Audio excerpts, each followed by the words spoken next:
दोस्तों बिहार के जिला मोतिहारी से एक बहुत बड़ी खबर सामने निकल कर आ रही है कि एक माँ बाप ने 7 दिन के बच्चों के साथ ऐसा कैसे कर सकता है, जिसे जानकर आपके भी कलेजा दहल जाएगा। ऐसा क्या हुआ था इन दोनों के बीच जो इतना बड़ा घटना का इंजाम दिया, बताएंगे पूरी खबरों की सच्चाई हम इसी वीडियो में। इससे पहले इस चैनल को सब्सक्राइब कर बेल आइकन घंटी को दबाना ना भूले। दोस्तों बता दें, कल मोतिहारी के लालबेगिया पुल की एक घटना है। 7 दिन के जन्मजात बच्चों को उसी पुल पर छोड़कर दोनों एक साथ पुल से पानी में कूदकर जान दे दिया है। एक घटना पूरा का पूरा दिल दहला दे रहा है। दोस्तों इन दोनों के बीच ऐसा क्या हुआ था, इनके परिजनों से जानने की कोशिश करते हैं। तीनों मिलकर मारा है, सब छील छाड़ दिया था। बोले हम कि चल आइए, वहाँ पे मारे है तो चल आइए, तो नहीं आए।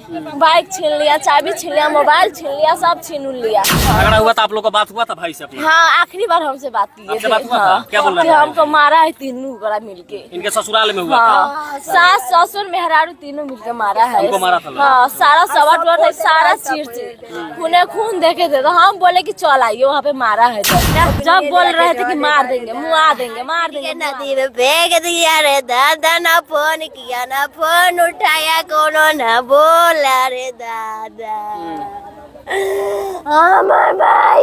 दोस्तों बता दें, मोतिहारी थाना के द्वारा इनकी छानबीन चल रही है। इनकी सच्चाई का पर्दाफाश बहुत जल्द होगी।